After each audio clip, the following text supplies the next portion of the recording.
Et ben, du coup, moi aujourd'hui, je vais vous parler donc des Égyptiens et de leurs croyances. Et donc, je ne sais pas si vous le saviez, mais je pense bien. Les Égyptiens étaient polythéistes, donc ils croyaient en plusieurs dieux. Donc ils vouaient leur culte à plusieurs dieux différents.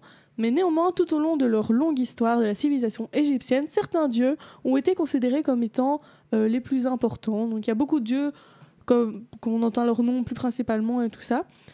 Je me suis perdue dans mes petites notes.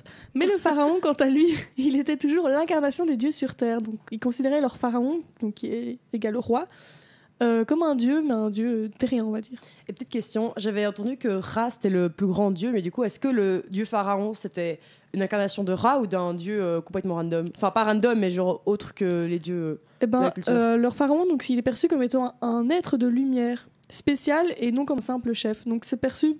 Ouais, vraiment un dieu terrestre. Donc pas... Mais du coup, c'est pas l'incarnation d'un dieu de leur culture, c'est juste un dieu... Genre, un dieu sur Terre, quoi, un dieu sur Terre, okay. Genre le Messie. Exactement. Chaque pharaon était le Messie. C'est vraiment dire ça. Mais oui, non, donc Ra, il me semble que c'est un peu le big boss des dieux, genre le papa. Mais oui, non, le pharaon, lui, il était considéré comme un être de lumière spécial, mais plus un humain dieu, quoi. C'est pas la réincarnation de quelqu'un, quoi. Ok. Donc les Égyptiens, ils avaient avec leur dieu une relation très étroite. Donc c'est en eux qu'ils trouvaient l'explication des phénomènes naturels, des tourments qui prenaient leur propre vie, de différents aspects des liens avec la nature humaine. Donc vraiment, dès qu'il se passait un truc, il pleuvait, ils sont en mode genre oh my god, c'est Dieu machin qui est triste, quoi. Voilà.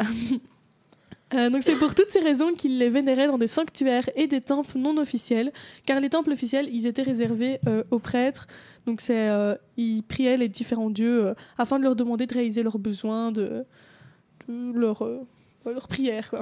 Est-ce que c'était comme, par exemple, la mythologie... Enfin, je vois que Maxime qui est là, la mythologie... Enfin, plus les Grecs où ils avaient un temple, un dieu, ou c'était plus un temple avec... on créait plusieurs dieux à la fois?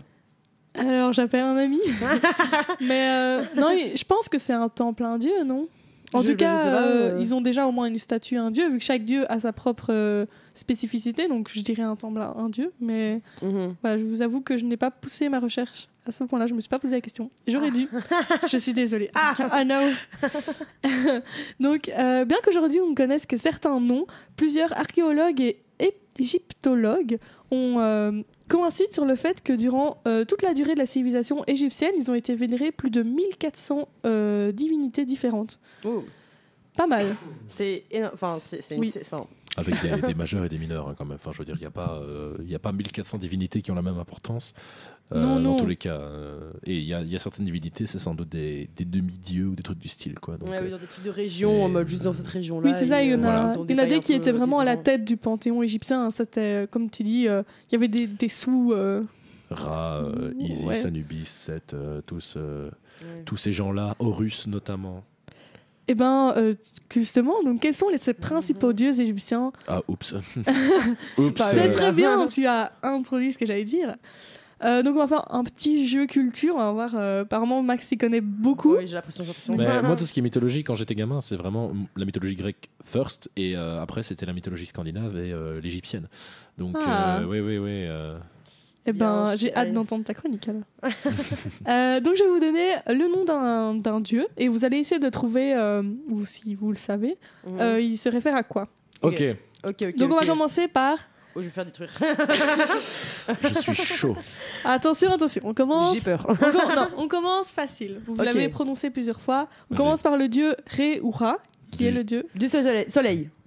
Oui, non, c'est ça. Yes. Ré ou Ra, on peut dire les deux. Il y a à chaque fois une bataille entre les gens qui se disent non, on dira, on peut dire les deux. Voilà. Le dieu soleil dans sa barque. C'est une barque. Le soleil, c'est une barque. oui, c'est vrai. Voilà. Tu me stresses, Max. J'ai peur de dire des bêtises maintenant. Hein. Vas-y, lance, Abou. Le dieu Amon. Je sais pas comment on dit. De la semence, enfin le blé, non, l'agriculture et tout. Moi, j'aurais dit la lune, en fait.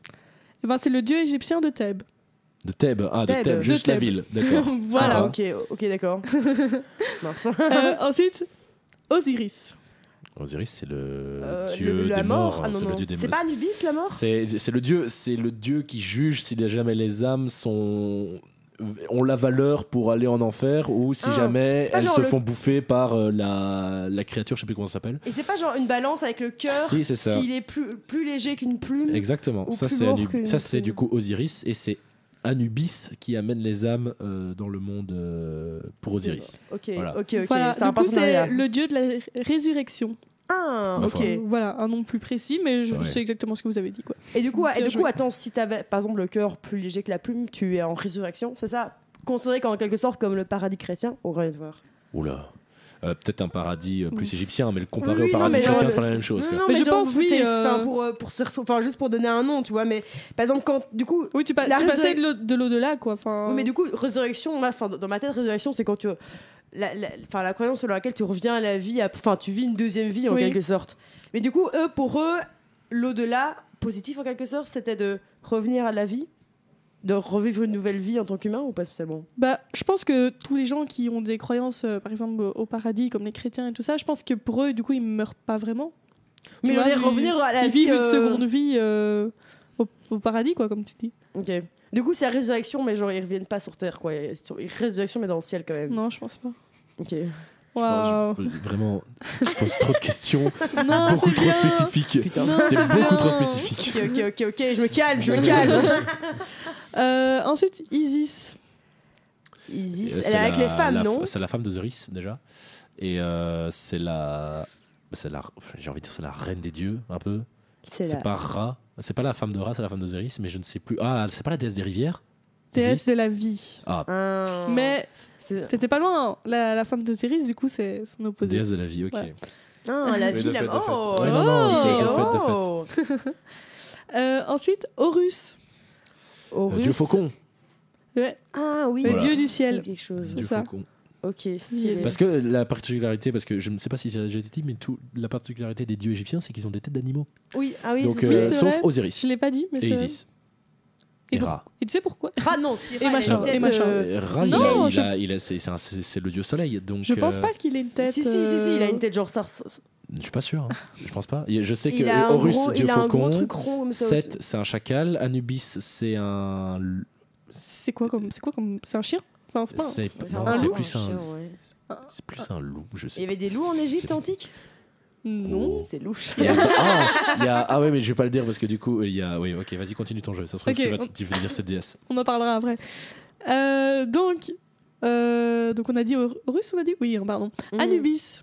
La mort, du coup. Anubis, c'est le dieu, c'est le passeur des morts comme Charon dans la mythologie grecque. Ouais, c'est le dieu des momifications. Oh, voilà. Stylé. C'est stylé, ouais. Ensuite, donc, je vous en fais encore 2. Vas-y. Parfait. Donc, on a 7. C'est le mec qui vient avant 8. C'est tout à fait ça. C'est le dieu du désert, 7. C'est ça. C'est le dieu du désert et des ténèbres. Voilà. Et des ténèbres. Et du coup, est-ce que le désert est associé aux ténèbres ou pas spécialement? Est-ce que, au fond, le désert ne serait pas la marche vers la résurrection? Oui. En fait, j'ai l'impression que ces questions, elle les pose sur un ton comme si j'étais en entretien d'embauche. Et sinon, du coup, les ténèbres, c'est associé au désert, c'est ça? Je reviens sur le point 3.2.1 que vous avez parlé là. C'est ça que vous êtes en train de dire, là. C'est votre dernier mot? Si tu réponds faux, tu sors, ok? C'est vraiment ça, quoi. Le transportable, je vous préviens en fait. Allez, un petit dernier. Ouais. Hathor. Les opticiens. on a fait tous les deux une blague nulle. Bravo. Alors, je m'en vais, je ferme. Oh non. Laquelle était la mieux? Hathor ou à travers? Hathor, les opticiens. À vous de le dire dans le chat. Et c'est parti, on fait une compile. Du coup, Hathor, je sais pas. Hathor, c'est une déesse. Déjà ça sonne comme déesse, mais ok. C'est la déesse de l'amour, de la fête et de la joie. Oh, ma foi. C'est beau. Hathor. Les opticiens. Elle a pas tort. Je suis désolé, mais on continue sur... Oh là là, il n'y a rien qui va. Waouh. Et voilà, merci d'avoir participé à mon petit jeu. Vous avez été super fort.